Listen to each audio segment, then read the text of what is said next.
Hello everyone මේ නියම දෙයක් තියෙනවා කියලා දෙන්න ටක් ගාලා පොඩ්ඩක් අද ටයර්ඩ් මේ හදිසියෙන් එළියට යන්න තියෙනවා පොඩි වැඩකට. ඉතින් මේ මගේ ඇසිස්ටන්ට් කිව්වා දැන් පොඩි වැඩ කර කර ඉන්නකොට අපි දෙයක් ප්ලෑන් කර කර හිටියේ. එතකොට එයාට කෝල් එකක් ආවා.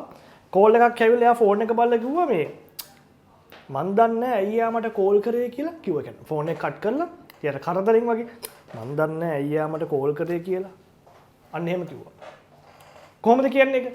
ඒක මම ඉගෙන ගන්න ඕනෙම පැටර්න් එකක්. හරි. දැන් මම කියනවා මම දන්නේ නැහැ කියන්නේ I don't know. මම කියනවා මම දන්නේ නැහැ ඇයි එයා මට කෝල් කරේ කියලා.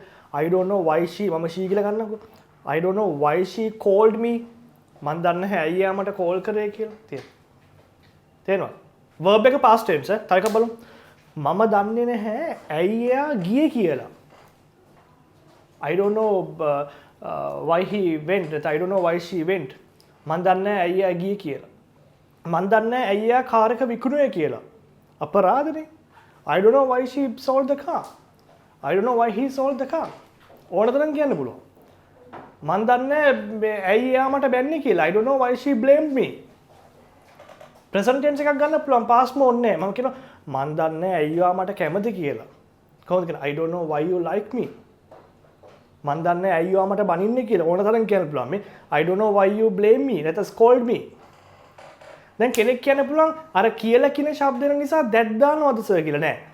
එහෙම හැමතරම that දාන්නේ නෑ. හරිද? තේරෙනවද?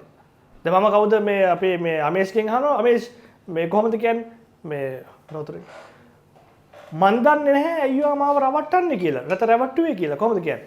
I don't know why you cheated me. I don't know why you cheated me. මන් දන්නේ නැහැ අයියෝ මාව රවට්ටුවේ කියලා. see හරි දාන්න. ඔයාලා දාන්න බාන්න කමෙන්ට් දාන්න.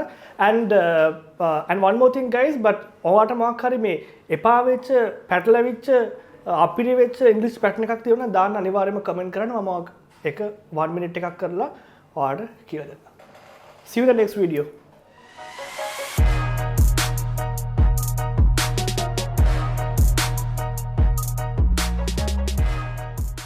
Spoken English by Malith Kodagoda. Sampradayika Ingrisi ඉගැන්වීම් කලාවෙන් ඔබට